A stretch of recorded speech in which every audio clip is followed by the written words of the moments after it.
Is this thing on? Hello, hello.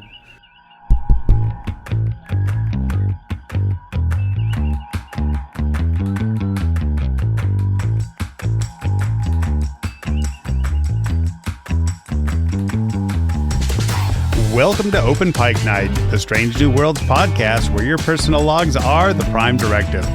I'm your host, John T. Bolds, here tonight to talk all things that we're thankful for Star Trek, just in general, because it's that time of year, it's the holiday season again. Joining me, of course, is my co-host, the man who wishes he had 10 hands with 10 fingers to count all the things he's thankful for, Jesse Bailey. Didn't really know what direction you were going with that, but you are correct. I am very thankful. And, just to solidly place this podcast in a moment in time, I've recently been to a child's birthday party, and the way you plan that now is you turn on K-pop Demon Hunters, party solved. That's the whole thing. It worked amazingly. We were in and out in under 2 hours. Couldn't be more thankful. Perfect. And unfortunately, Cam could not be here with us tonight, but sitting in his seat is somebody who I know a lot of our fans are huge fans of because we're huge fans of him. Please welcome Sean Farrick of Trek Culture. Thank you so much. That makes me feel so lovely. You are awesome. I love your pod. Thank you. Thank you. We love your show. Thank you so much. You're awesome. I love the fact you get the writers every week. Sorry, I'm so jealous in a really happy way. Like I love okay, yeah. Let's jump in first. And the thing I'm thankful for, I'm just gonna say it. Cam shouldered the load for Open Pike Night in 2025. It's been a crazy year, and like Strange New Worlds was Cameron Harrison. That was him. Being diligent, being persistent, and reaching out and cultivating those relationships with the writers. And man, at first, I knew it would be a good series, but I wasn't sure how far it would go. But managing to get every writer for every episode, man, that was amazing. I was like, we're going to get definitely the first half of the season's writers, right? Right. We'll definitely get that because we had the screeners and we had the time to say, hey, we've already seen it. You can talk about whatever you want. It won't release till your episode comes out. But man, those last 4 or 5 weeks were fast and absolutely furious because the time between screeners and release gets much shorter. Mm-hmm. And Cameron just kept his nose to the proverbial grindstone, and we got every single writer. I was legitimately blown away. We've had really cool, amazing guests that I didn't know if we had a shot at getting. But the sheer quantity of work that went into that series, specifically from Cameron, was insane. He edited the audio. He edited the videos together for YouTube. He scheduled all the interviews. He wrote 99% of all those interviews.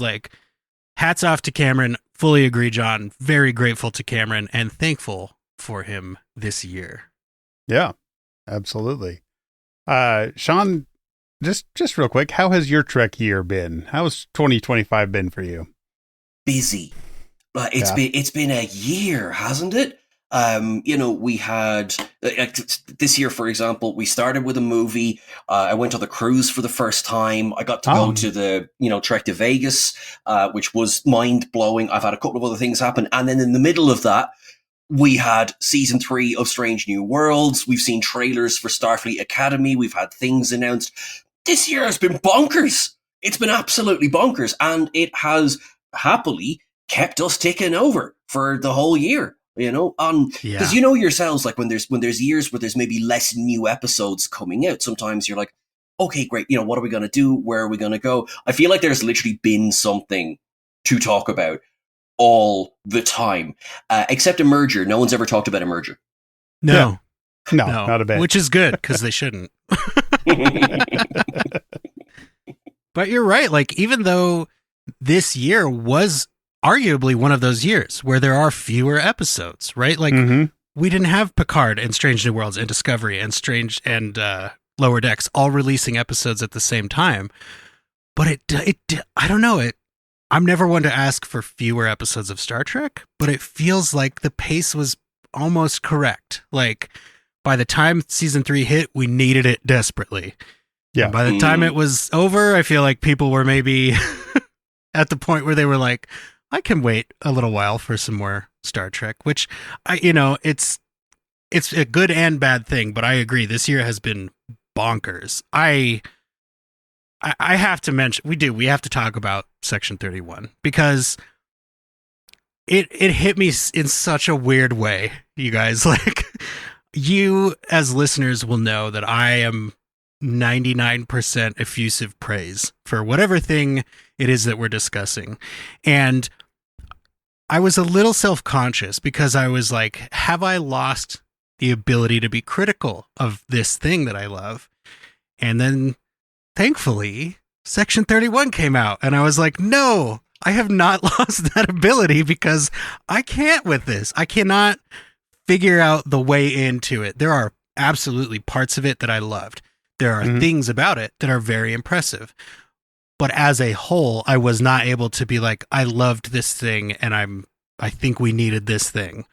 Now, in retrospect, maybe we did need that thing for maybe reasons that don't feel positive, right? But like, it does give me better perspective on, for example, Star Trek Discovery. I love Star Trek Discovery. It can be a chore to get through watching a season because there is so much happening and it is emotionally wrought at all times. I love it, but at the end of a season, I'm exhausted, right? And it really made me appreciate the performance of Michelle Yeoh as Philippa Georgiou in Discovery all the more because it really reinforces for me that defiant, hey, leave the disco writers alone, you nasty internet people. They're making a good show. And I can now prove that because I saw Section 31 and it was like, just having Michelle Yeoh there is not enough. You have to have a cohesive, cogent story to tell. And it just feels like they didn't. And it really made me appreciate how much they did in Discovery.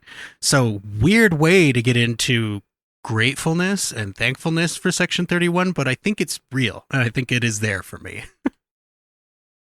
I think that's really fair. That's really fair. Like, kind of, in a way, what is there left to be said about Section 31?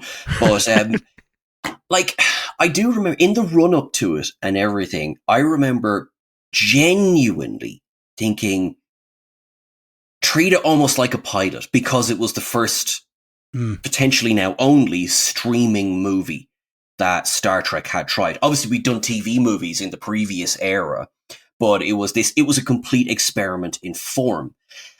And unfortunately, no, it didn't deliver kind of what I would be looking for from a Star Trek story. So, right, that aside, I was like, right, okay, I don't want the idea of long. We got into the habit of calling them long treks instead of the short treks. Of doing maybe anthology standalone stories, something that at the time we thought, maybe they're not going to take a punt on doing a big multi-million-dollar film, theatrical release to do a semi, kind of smaller story. But then, oh, hang on, if streaming movies do well, we might get Lost Era, we might get something that, although we didn't know it at the time, that, that turned out to be Star Trek Can, for example. And then, so even I vividly remember the first time I watched it. And I was like, right, I have notes. And then I got to speak to some of the people involved in making it. And it was a good reminder for me as well that we see the finished product. We don't often see, or we don't always see, the work that goes in, the intent as well. I don't think intent sometimes excuses product, but I do think it is important. Like if something was being made cynically for bad reasons, that's different. If something didn't come together in the end, that's a different thing. And I think Section 31, it's much closer to the latter than it is the former. Yes. I appreciate that you kind of broke it down to that because, like, nobody set out to go, what's the fastest way we can make something and technically call it a Star Trek movie, right? Like, that's not what happened. they had an idea and they had Michelle Yeoh, and then she wins an Oscar. And it's like, I was thinking there have got to be a few people who were pissed when she won an Oscar. Like, oh yeah, wait, we're doing Star Trek. Yeah, not anymore. If she doesn't feel like it. Yeah, Her schedule is about to fill all the way up, and like, you know what? How about instead of a series, you make one 90-minute movie? Like, I could absolutely understand the difficulty that would be involved with that, and it's like, I think it's very visible in the movie that it's like, oh, there was a whole plan here. They were allowed to keep these pieces of that plan, and I'm not mad at anybody who made the movie. I don't think they didn't give it their best shot, right? I was kind of surprised. Like, we talked about it. Every time we finish a screener, our group chat blows up. Oh my gosh, wait till you get to this episode. There's this one scene. And after I watched that, there was radio silence. Like, I think Cameron thought I had been kidnapped. Because we also got it we got it almost 2 months before it came out, right? We got it super early. I think it's the earliest screener we'd ever gotten. Yeah. So we had to sit there and marinate in that movie. It was so strange. Like, but I'm glad that they took that shot.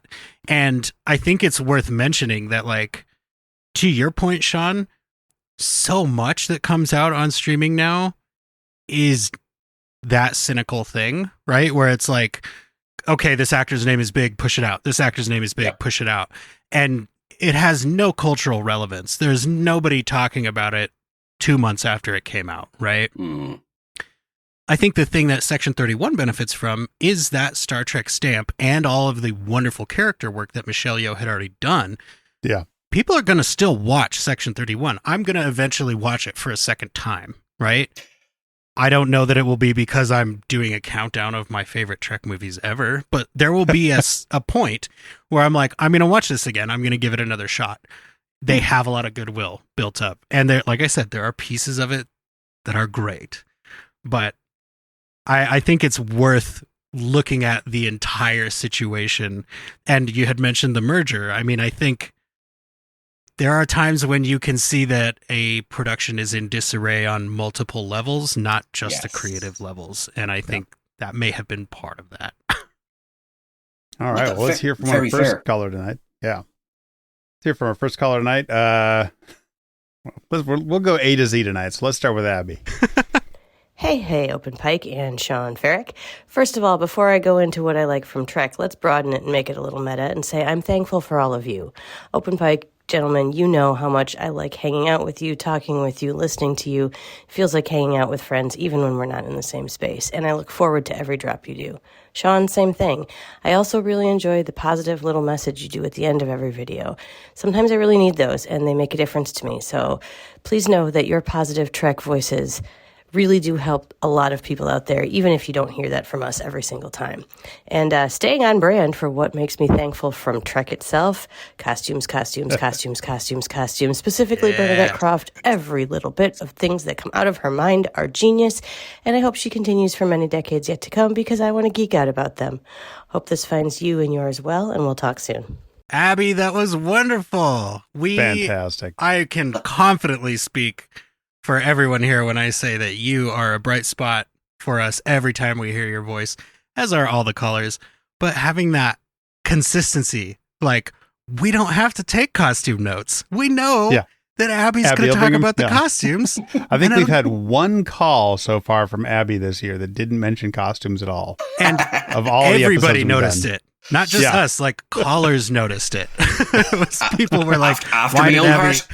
Yeah. It's like, but yeah, I have to agree with you 100%. Like, I know that, again, I'm an effusive guy, especially when it comes to Star Trek. And I talk about Star Trek and sci-fi, but Star Trek specifically being underrepresented when it comes to awards. These shows should be winning more awards than they are. Yes. Yeah. There's no way around that.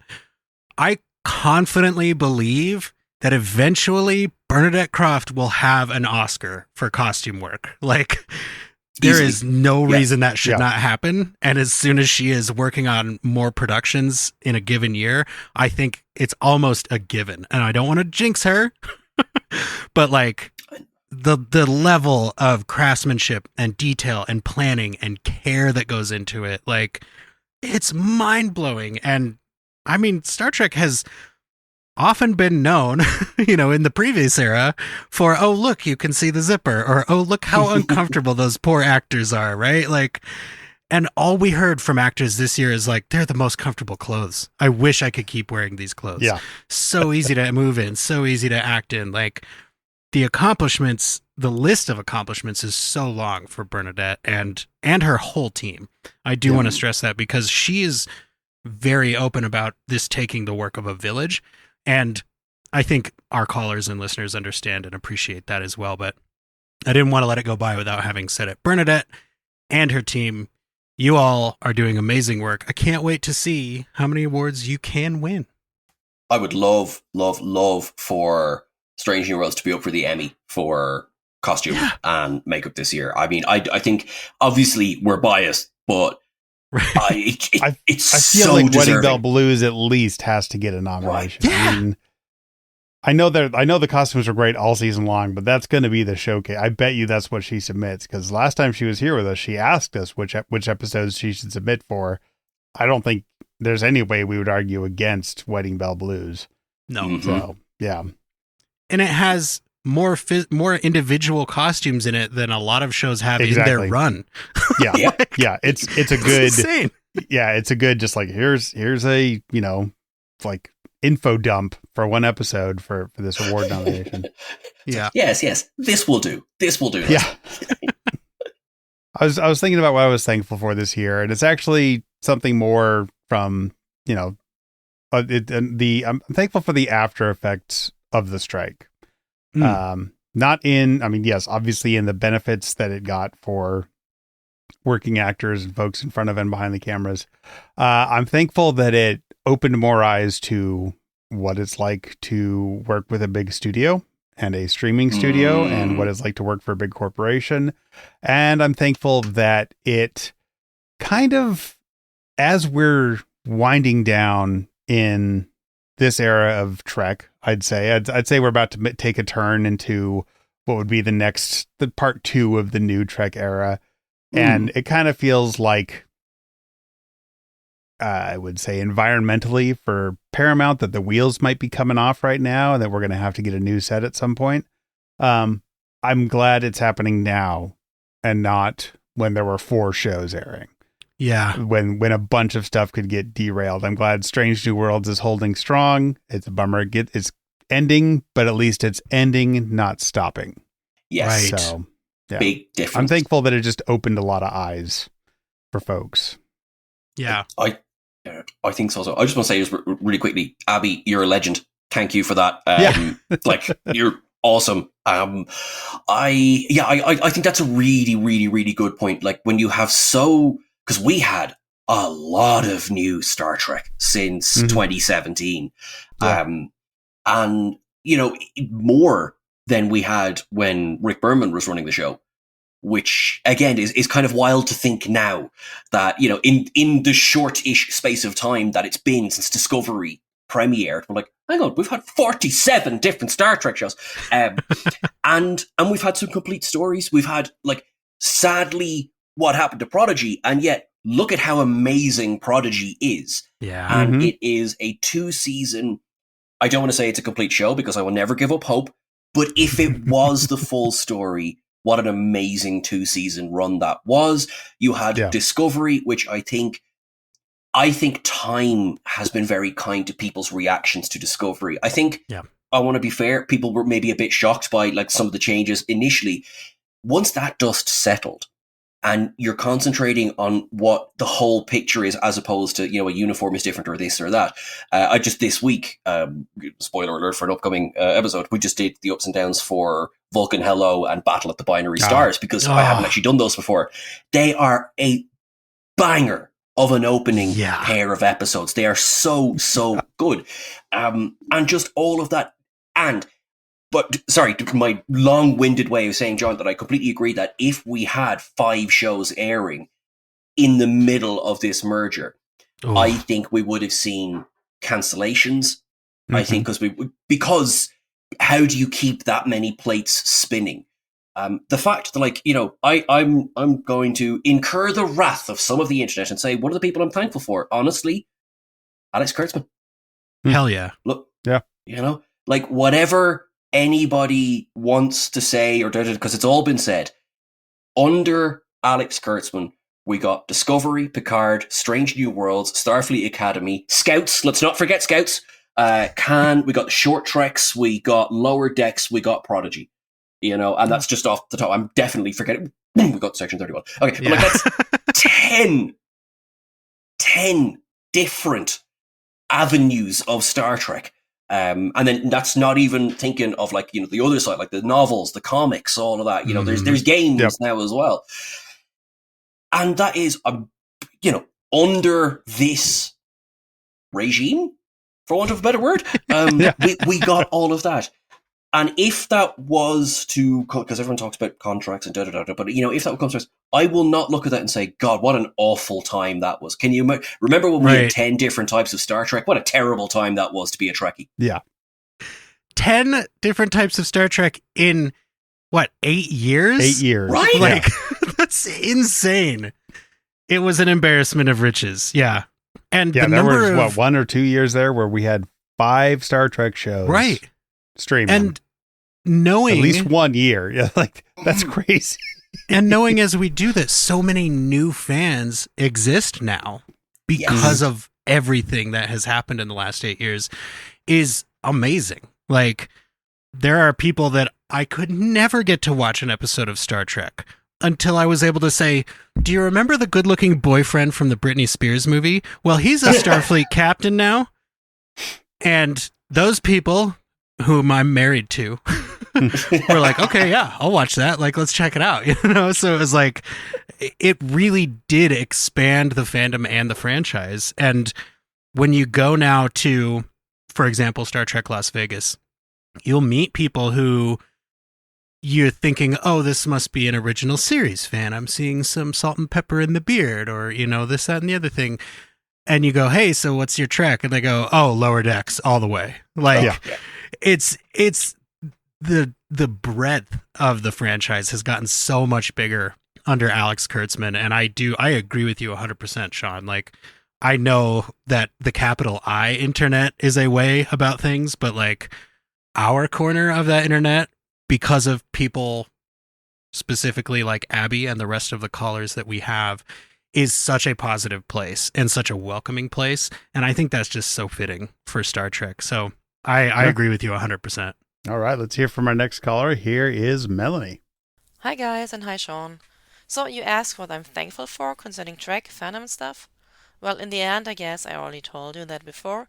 First, we can see a great cast working their butts off to give us wonderful episodes of Strange New Worlds, led by Anson, of course, whose work I greatly admire and think highly of. He in Strange New Worlds really helped me out of a dark spot, and being a fan ever since, well, it helped keep me sane and helping others too.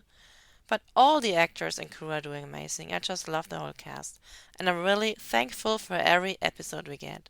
The thing is, coming back to Strange New Worlds, as we discussed throughout the latest season, each and every one of us has different episodes as their favorites, and that speaks highly of the good quality and the versatility of the actors and the show. There's something for everyone, and I love that. And this is in spite of the strike with the break and the preparations and the filming. I'm also thankful for all the friends I met through Star Trek. Once a month, I meet with fellow Trekkies in a restaurant, where we play games, talk Trek, plan our trips to conventions like Vegas next year, and just have fun. I'm also thankful for all my other friends that I was able to meet and spend time with. This is what I love most about Trek, meeting people and just being able to talk to them and have fun. So I'm really thankful for the idea of IDIC and meeting fantastic people wherever I go. Taking Trek with me. Live long and prosper, Melanie.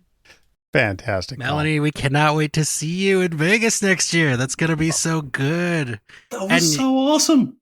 And I you know, we were going to get there eventually. And this, I think, is a good time. Like, again, speaking for John, Cameron, and myself, we can't really express how grateful we are for you, the community, the callers, the people in our Discord, the people that interact with us on social media. There were a lot of disagreements this year about good episodes, bad episodes, writing, directing, performances, things like that. and it never got nasty. Like there was never a time on Discord where I was like, okay, we're going to have to threaten bans here or like tell people to calm down. Like it was just a respectful discussion about different points of views. And especially today in this time, in this era, seeing that is like so healing and life-giving and really, really beautiful to see. So I want to say, as I try to do every week, that we are grateful for you, the listeners, the callers, the people on our socials and in our Discord, because as we also say, this show would not be the show that it is without you. That's why we wanted to have your voices with us. We knew that if we could make this more about how the show makes people feel, that it would become bigger than a podcast that we record every week, right?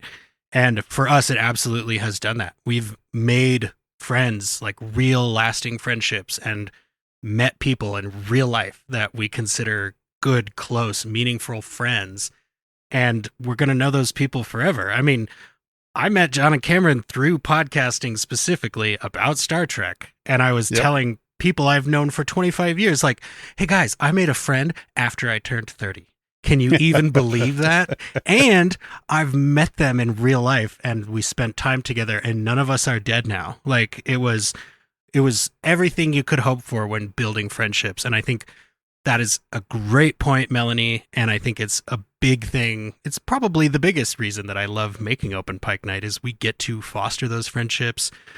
There are people in Discord that are friends that like we haven't heard from them in weeks, but we know they're talking to each other. And it's like, this is great. Like we're building community in a way that is organic. And that's the kicker, right? It's not that we're telling people, hey, if you want to be on the show, you have to follow us on social media. Like, obviously that's not the case. Just call if you feel like it. That's totally great. So yeah, community, I think, obviously you mentioned IDIC, Melanie, and I think that it can get lost sometimes when you're talking about your opinions, but I'm grateful that it hasn't happened here in our little corner of the internet. I'll add on to that. I'm glad we talked about, we rated which season was our favorite. I still think season 2 is my favorite.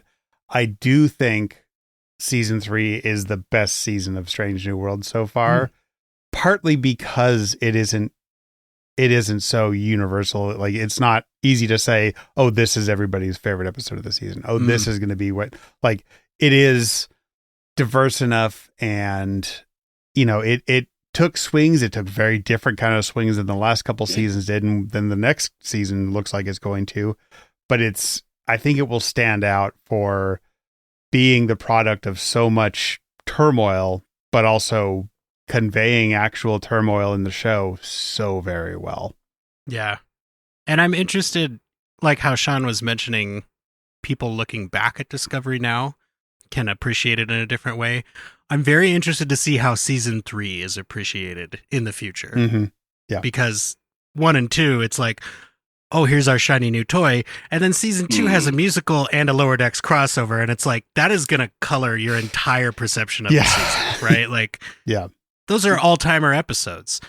So season 3, it's like you came off this ultimate high and people were like, where's my Lower Decks crossover at my musical?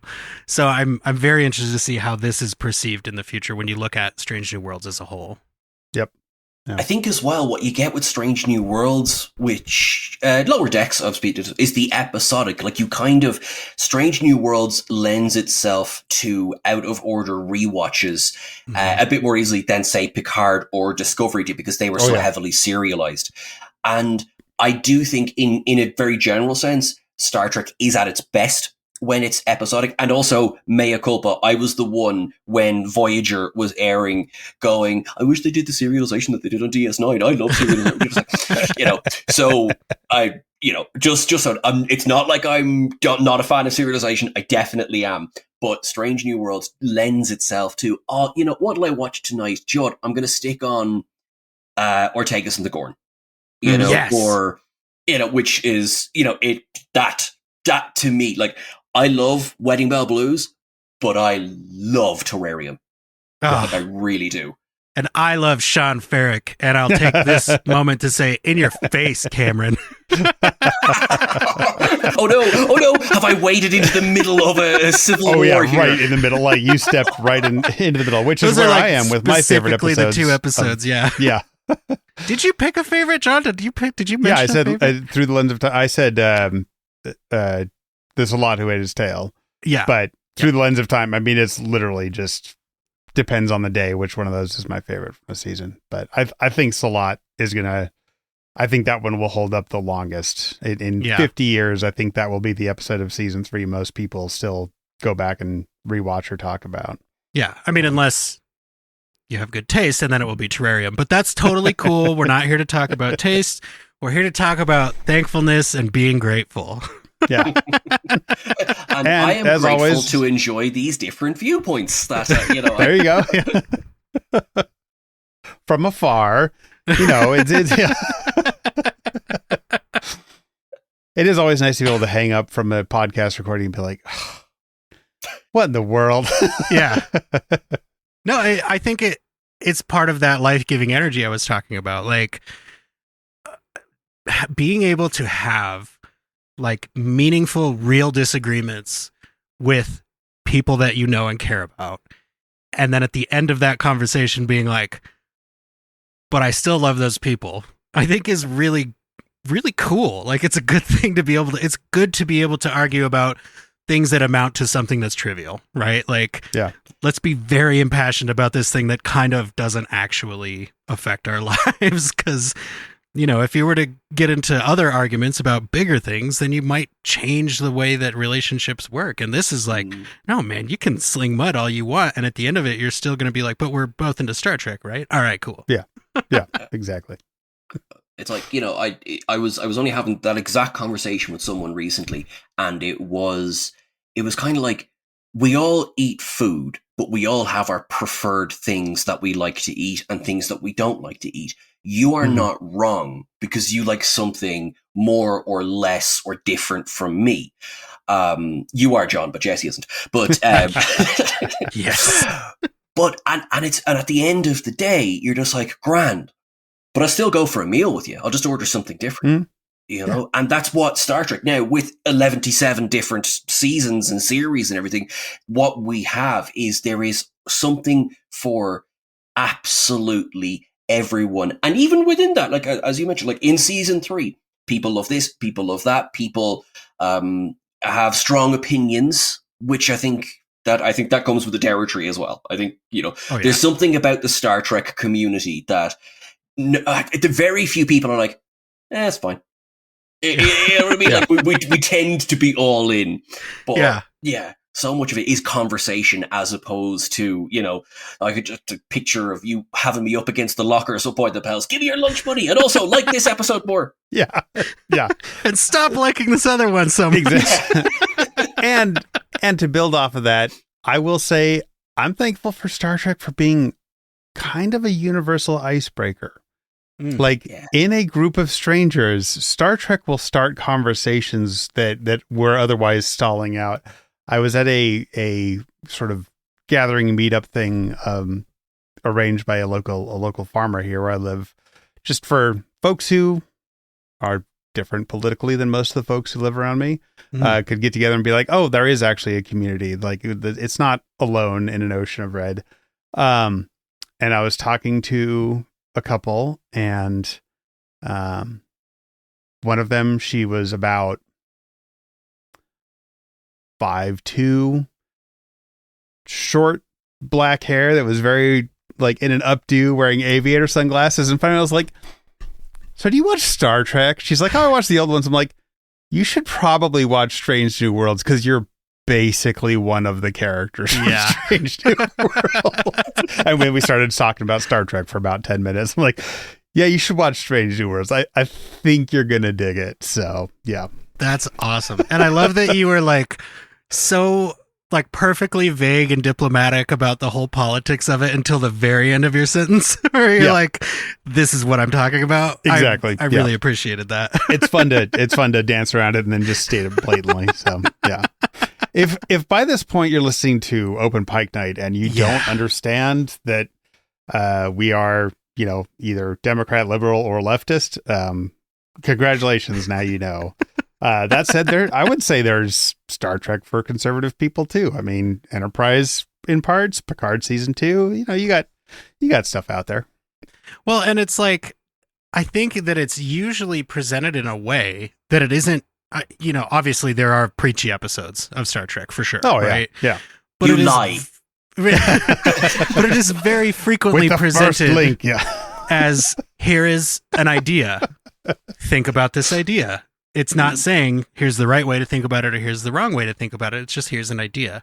And I think that, to your point, John, that does help that audience be wider. And I think it is indicative of kind of the, you know, not to use the phrase, but like the power of Star Trek is it can make you think. And in some cases, I know it can change minds. It can change hearts. And that's really, I think, all a piece of art could ever ask for, right? Like endure and matter.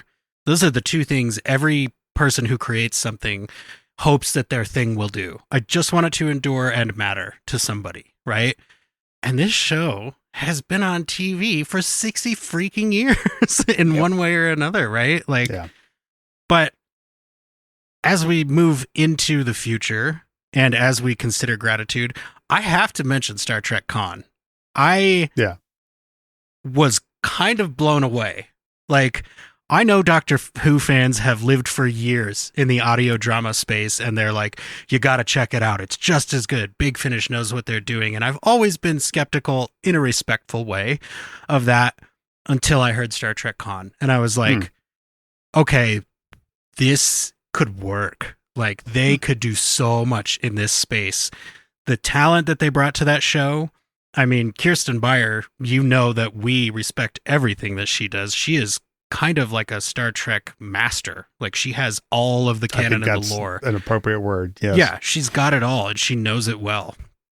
And I found myself asking, and I won't give any spoilers, but I found myself asking multiple times while listening to Con, like, okay, but how are they going to get around thing X? Or like, okay, but doesn't this lessen the impact of thing Y? And by the end of it, I was like, oh, wow. They knew exactly what I would be thinking, and they addressed it. They went every direction that I was hoping, and several I couldn't even have guessed. I was very surprised. And there's obviously some, like, you know, we talked about goodwill being built into it before, and I think it's there with Khan too. Like, hearing George Takei as Sulu, you're like, dude, I'll take 5 minutes of this a week. Like, whatever you have to pay the guy, do it. Hearing Tim Russ be Tuvok again, I was like, I'm not even like a huge Voyager fanboy, and I loved this. Like, I love Voyager for sure, but like, I was really, truly pleasantly surprised with how well that show turned out. And I think the actor's name is Naveen Andrews, who plays Khan. Like, oh, okay. Really? Naveen Andrews. Okay. Nailed it. Like, sweet. Nailed it in a way that I didn't know was possible. Cause it's like, dude, this is like, you're stepping into Ricardo Montalban's very large chested, sweaty shoes. How are you going to pull this off?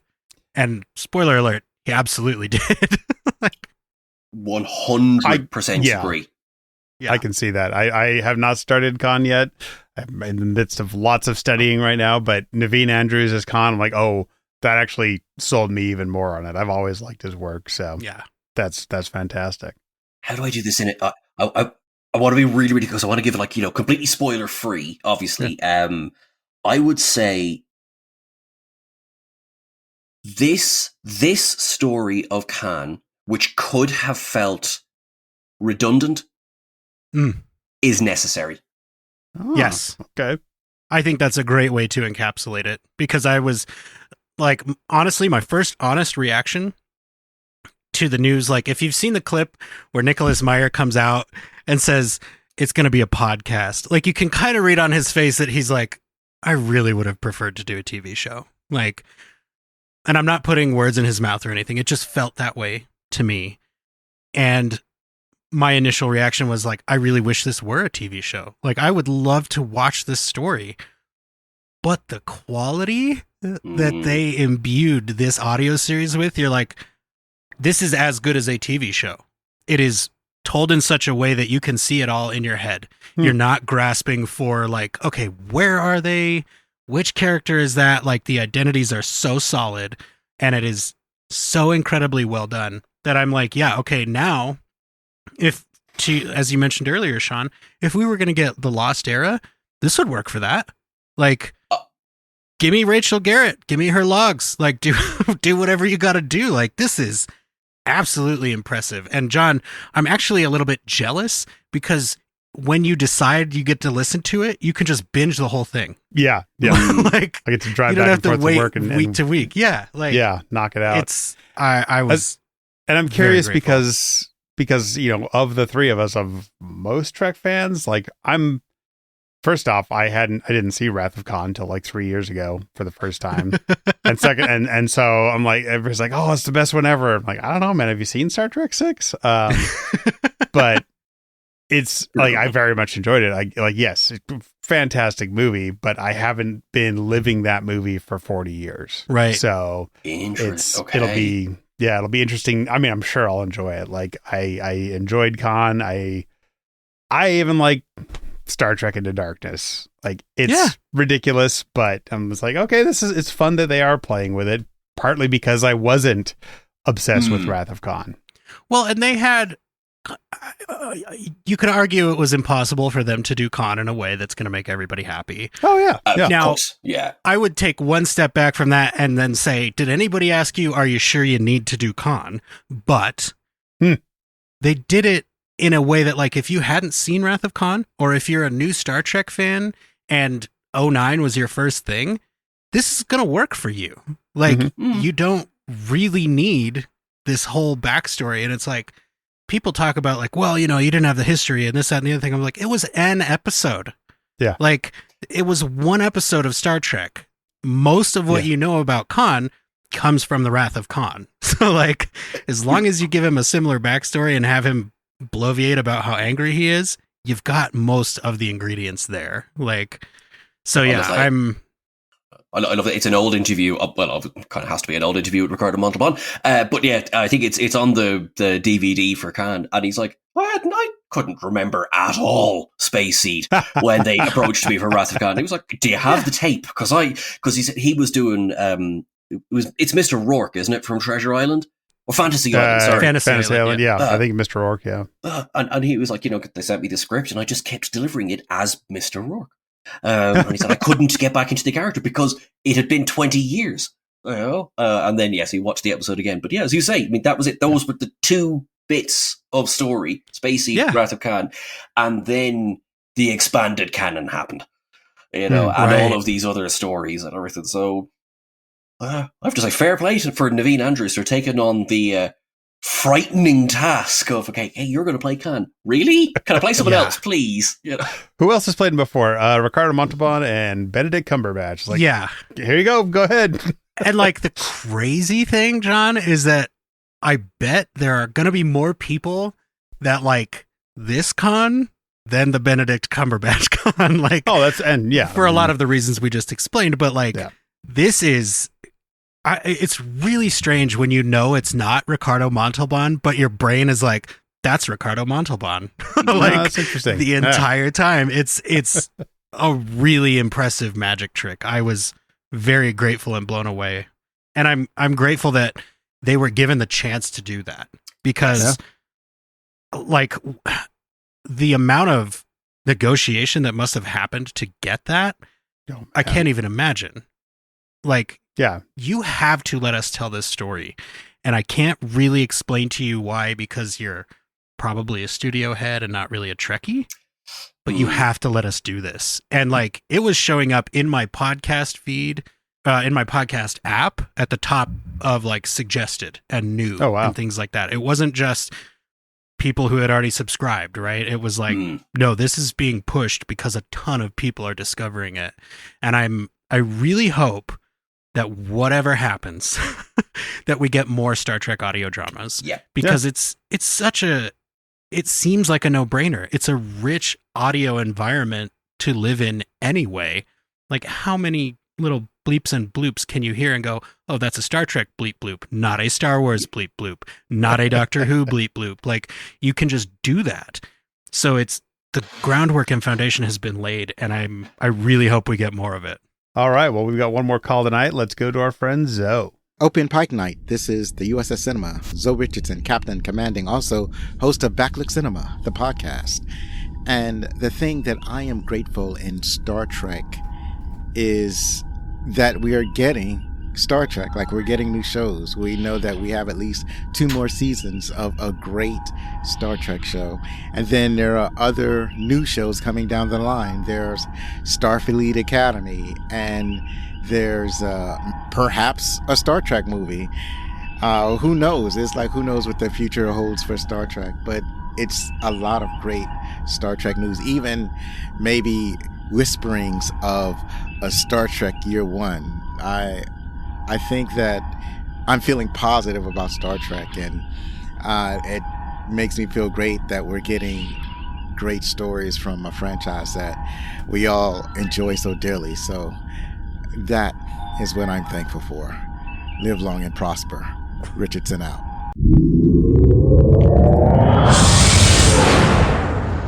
So I know we have said it before, but I'm going to say right here, we are grateful for the level of production that goes into every one of your calls. Like, absolutely.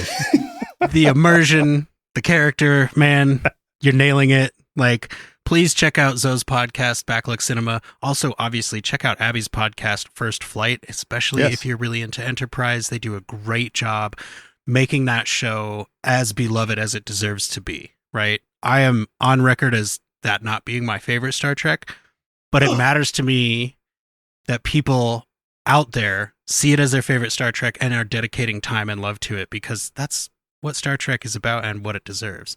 Absolutely. Now, to Zoe's point about this upcoming Star Trek movie, Cameron put in our group chat, like, oh, the guys who made, Dungeons and Dragons, the most recent Dungeons and Dragons movie, Honor Among Thieves, are going to make a Star Trek movie. And I'm like, okay, are you talking about Sam Weir from Freaks and Geeks? Because that's who that is. Like, that is the guy, okay? If you had said that to me, I'd be like, let's talk about it right now. Like, or you could have also been like, yeah, Chris Pine. We already saw that, Cam. Like, yeah. But we know, man. But I agree with Cameron. I am excited to see what they do. Absolutely. Hearing that it's not tied to any other Star Trek is like simultaneously makes me not worried, but like, what's the word I'm looking for? Maybe nervous? I don't know. Because like, when you put a Star Trek movie in a theater, part of the reason you do that is because you know you have this like built-in audience that's going to go see it, right? Mm-hmm.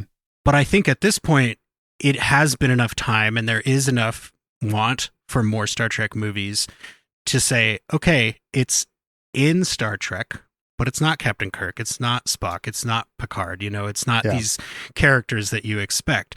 I'm really interested to see what they do, especially because from everything I've heard, I still have not seen Honor Among Thieves, but it was a great time. It was a lot of fun. It was a good movie, better than anyone expected it to be. So I'm willing to give the benefit of the doubt to this upcoming movie, and I'm very interested to see how they will pull it off. I want to know when it's going to be set. Is it a past thing? Is it a future thing? What's going on? I think that's such a big question. I think once we know that, I think a lot of people there will be people who'll be like, "What? I want this," which is fine. But there's that big question about when, because if it's another prequel, that's going to raise the obvious questions of, okay, are we doing an Enterprise story? Are we doing a pre-Enterprise story? Are we doing an Earth Romulan War story? Who knows? Or are we doing my 2 cents? My expectation is I don't think we will be doing 24th, 25th century. I think because then if they're doing, let's do an unconnected story, I think there's so much going on in that time period that it would be nearly more difficult to make it unconnected than it would be just to do like a spin-off. And also then, to your point, you mentioned earlier on about how there's been so many new fans of Star Trek over the last while. The cynical side of me, the studio side, is like, completely blank slate Trek is how you get bums in seats. Right. You know, so there's that too, because you don't have to do the homework. You don't have to go and watch all the shows. But then look at what Trek 09 did. You know, you could go into that if you were vaguely, you knew what Star Trek was, if you had seen lots of Star Trek. If you had never seen Star Trek, you could watch Trek 09. You could go into that. Yeah. Yeah. There are, I would say, I mean, obviously the original series is Trek unconnected to anything else when it came out. After that, I guess I'd have to say maybe Voyager is the closest to unconnected to Star Trek. And even that to anything else. And even that by the end, you know, you got Barclay helping out. You've got Q. Q. But yeah, it's not, you know, DS9 is a very separate thing, but then you have a TNG character for half the series. Like, it's, you know, yeah, that's obviously connected to another Trek, but yeah, it's a difficult concept. But if they do something, you know, and make a choice like, oh, we're going to go to the 30th century or 31st century, then if they write themselves into a corner, they can just blow the ship up and be like, the burn started, end of series, you know? Yeah. Like, we did bad. Here's the burn. Just saying, they got an emergency exit on that one. Well, to your point, there is a gap of 900 years that you could say this is canon, and you can't say it's not because you don't know what happened in those 900 years. Yeah. Like, and they could even skip that, right? It could just be, these guys are in Starfleet, here's what happens to them. Like, they don't even really need to specify ahead of time when in the timeline this takes place. Like, you're going to have people as soon as that first trailer drops, or probably that first piece of concept art or something that's mentioned in an interview, they'll go, oh, this is definitely when it's taking place. I guarantee it'll be about this. Right. But like, I'm optimistic about that because it sounds, as Sean was mentioning, like the goal is to put new butts in seats and make dollars. Right. Yes. So like, that's going to lead to a certain level of quality, I think. Like, there's no chance that this comes out and it's like every Star Trek fan that already exists is like, don't watch it. Like, there's no chance of that, right? Like, we're completionists. We have to watch it. If we don't end up liking it, that's fine, but we have to go see it. So I'm really interested to see what comes out of that. And I'm very interested to know if Tawny Newsom's show that she has been working on, it's like meant to be like a workplace comedy sort of a thing. I'm interested to see if that gets off the ground. Like, I trust Tawny Newsom implicitly. Oh, absolutely. Like, there's no part of me that's like, oh, I don't know that Star Trek needs that, right? I'm like, whatever she thinks it needs, she's probably right. Like, she knows her Star Trek for sure. Yep. And she knows comedy and she knows drama. Like, she is a comedic actor, but she also knows why comedy works and why drama works, that sort of a thing. And let's not pretend Lower Decks was bereft of drama, right? Like, that's a big part of why all their comedy works. Exactly. Because you care. They turned jokes into threats, and they made new threats even scarier. Like, it was an impressive some of my top act. 10 episodes of all Star Trek are Lower Decks episodes. So Oh, for sure. And I mean, the way, to your point, like, I'm glad that it got to end. It didn't stop. Yes. But like, the way that it ended, it was like, Mike McMahon knew for sure that he was like, you're going to wish there was so much more of this. Yeah. Mike McMahon is a devil. He knew what he was doing. Yeah. He knew what he was doing. Yeah. And really quickly, John, we did get a message from Edwin in Discord that he's emailed us some stuff. He said, if it's not too late, I'd love to have it included. Stand down. Here we go. Yep. Just a moment. That's a nice thing about StreamYard. I'm thankful for StreamYard for still kicking ass. Dude, seriously. I'd be more thankful if they could somehow sponsor us, but we understand it's their bread and butter. So, but I do, and I legitimately tell other podcasters, other content creators, like, are you not using StreamYard? Yeah. Because you should be. It rules. Yeah. Like, I'm really impressed with it. And I feel old by saying I like this product because it does what it says it will do. But that's where then it just keeps doing more without big fanfare. And it works. So here is Edwinus. Hello, this is Edwinus Prime, still podcasting curious and encouraged, calling with what I'm thankful for. I'm thankful, of course, for Star Trek in general and its inspiring vision of what humanity could be. I watched all of Prodigy this year, and I thought it was a great story of growing into Star Trek's values. I'm also thankful for Strange New Worlds and the friends with whom I watched it. I found inspiration in its stories showing Pike, his leadership, his crew, and teamwork, competence, and growth amongst chosen and found family with a collective dedication to something bigger. It also gave me a pile of belly laughs. I'm also thankful for finding Open Pike Night as a thoughtful discussion podcast. You embody positivity and appreciation of the episodes, and you invite the same in your callers. In that, you show values I appreciate in Star Trek itself. Openness to diversity of opinion, experience, and culture, and compassion and seeking understanding. I love that the pod and its callers look beyond plot and whether we liked it or not. We discuss character, themes, and connections to the broader world, values, and continuity. I also appreciate that we mostly discuss each episode based on what it is rather than what we wish it was. Open Pike Night itself inspires by showing how a group of fans or friends can find and build community by thoughtfully enjoying stories together and proving we are not alone in those values. And that's a quick bit on what I'm thankful for in the world of Star Trek this year. Live long and prosper. Wow. Man. Oh, wow.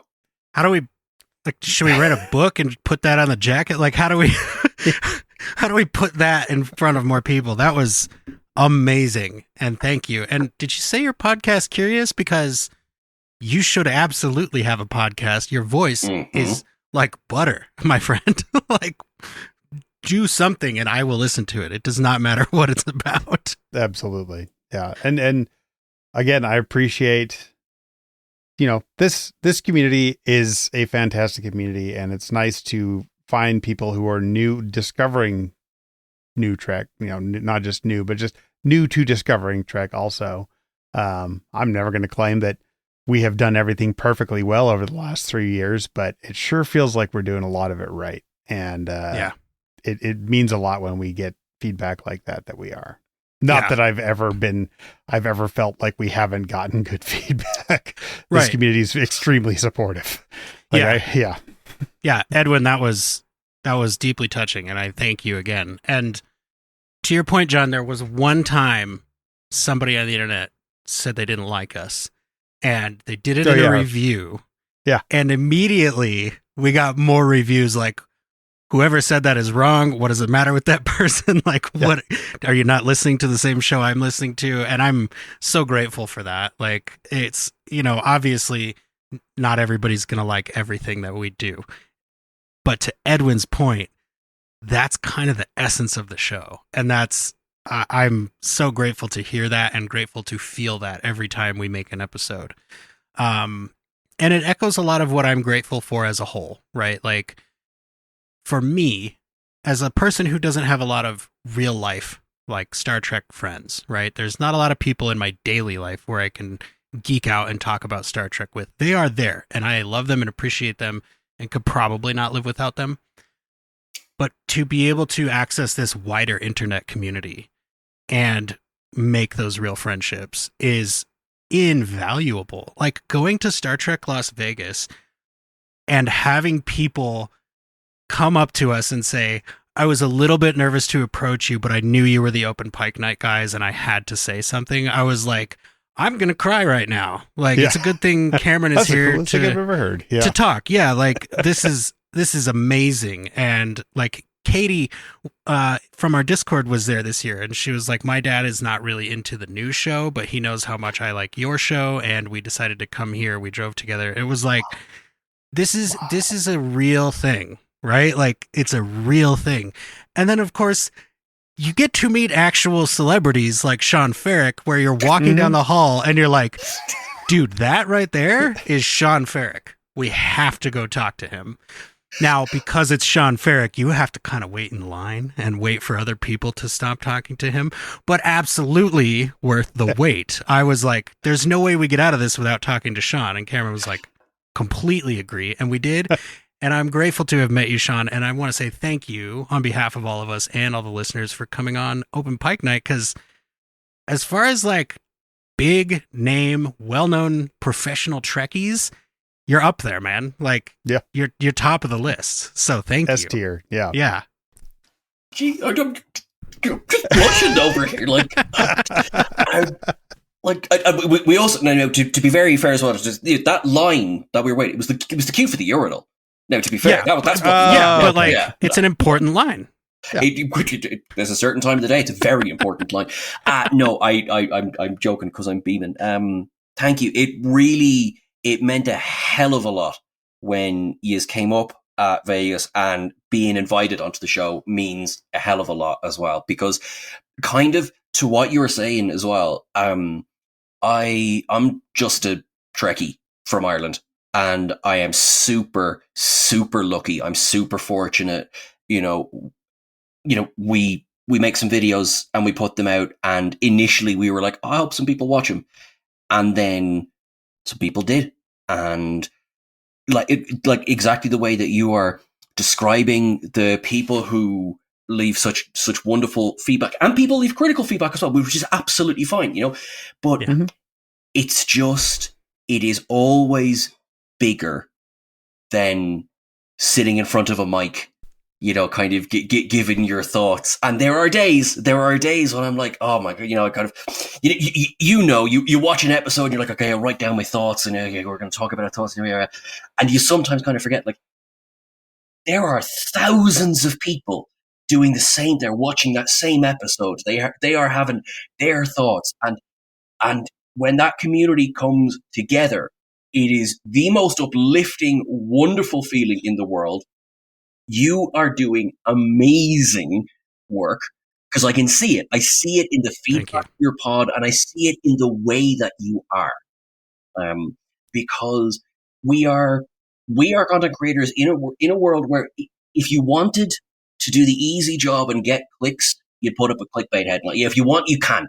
Some people do that. But we don't. You've arguably taken financially the more difficult route, which is with how you actually feel. And I am so grateful to you that you do that, because in a very selfish way, it makes me feel good about what I get to do as well, because I know I'm not just some mad Irishman who's like, kind of, we just like everything. I was like, no, I'm not alone. There's other people out there as well. It's amazing.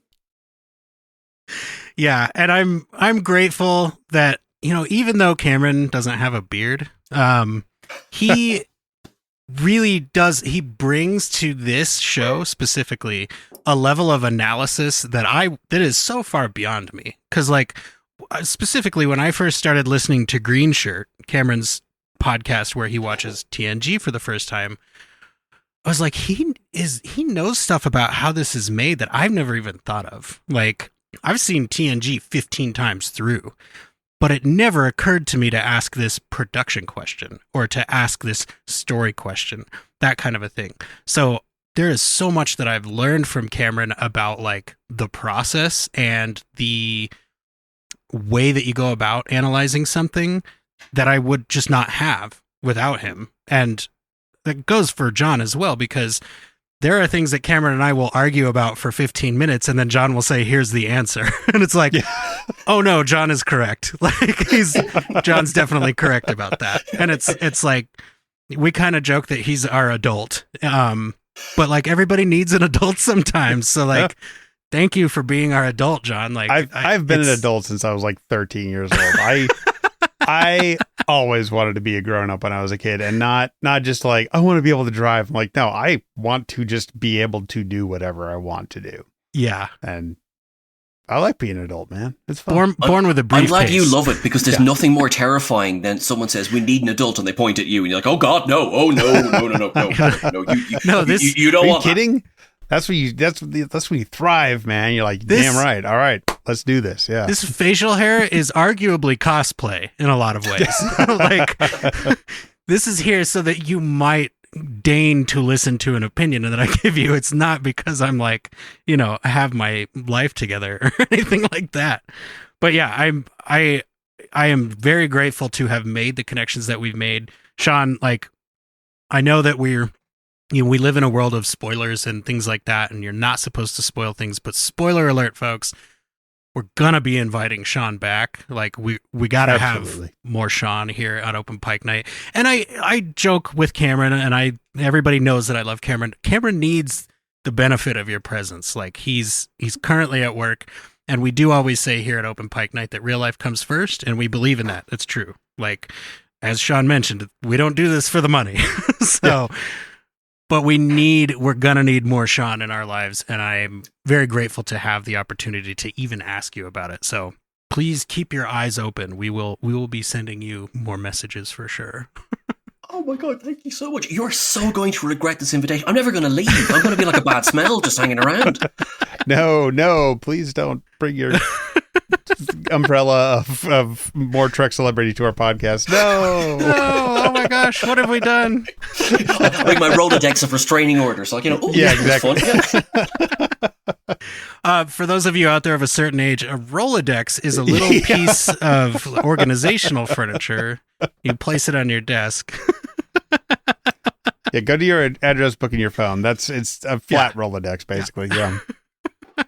Arguably, we lost some coolness with that. Yeah. If you really want to feel old, I did see the thing. It was like a couple of weeks ago. I don't know if it was a meme. Someone was like, kids were asking, how do you burn a CD? Like, do you use a lighter? Or oh man, I'm like, no.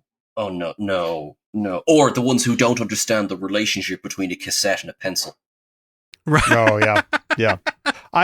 The term, and because I worked at a computer store, I've been an Apple guy my whole life. The words rip, mix, burn go through my head on a fairly regular basis. And anybody listening to this is like, rip, mix, burn. What is that? Like, man, we're talking before DRM. We're talking Apple was just like, here, steal music and make your own CDs of it. Go. And we were like, oh, this is awesome. Okay.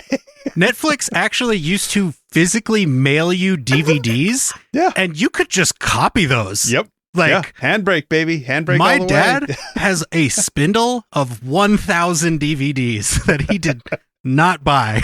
Yeah. But yeah, I mean, the one I always fall back on is like, do you guys realize there are kids that don't know why their save icon on their computer looks like that? It looks like that. Yeah. Yeah. Yeah. Oh yeah. Like they think that shape means save. Right? Like, yeah. Oh man. Well, I show them a floppy disk. They say it's a 3D printed save button. Right. Exactly. Yep. And to kind of, bring this back to what it is that we do here. And Sean, we didn't ask you to prepare a joke. A lot of times when we have a guest, we say it's a comedy podcast, prepare a joke. But we figured we'd lean into your strengths here and put you directly on the spot. What is the biggest Latinum up for Star Trek in 2025? Other than Section 31. I mean, we're trying not to be obvious. Oh, okay. Look, without question, and at the risk of repeating myself, it is the community. Yeah. Because the community was here before new episodes of Star Trek, and it will be here when there is a gap. Because I don't think there will be a time when there's no Star Trek. I think there will be a gap. We've been through it before. We'll be through it again. Some people will be like, let's keep calling this new Star Trek. I remember when Next Generation was new Star Trek, Yeah. Community. Because like any family, there is community who we bump heads with as we're having a whatever is in your cup beverage, talking about our favorite episode of this silly thing set in space where sometimes the sets wobble and, sometimes, it's like, and who cares? Because we're all there for the same reason. And I know that if I ever needed something and I asked a member of our community, if they couldn't do it themselves, they'd help me find a way. Yeah. So for me, the Latinum up is always the Star Trek community. Yeah. What I'm hearing is Sean would like you to very much go click like and subscribe on the ups and downs for the Binary Stars and the Vulcan Hello. If you wouldn't mind, that would be great. That would be great. And I know now what I will be watching as soon as that's available because I'm a big Discovery booster. I cannot wait. Absolutely. Well, Sean, thank you very much for being here. We know you have some lights to go hang up, and actually I do too. It has been fantastic to meet you. I'm sorry I couldn't meet you in person. We'll get that taken care of soon enough. And man, I just appreciate everything you do for Star Trek. Thank you so much. You are lovely. You are legends. So is Cam. And I am so grateful that you asked me here today. So thank you so much. It's been a long night, and the Open Pike Night crew has to go, like we said, decorate for the holidays. It's time to hang some stockings, cook some turkey, do whatever you got to do, light some candles, who knows.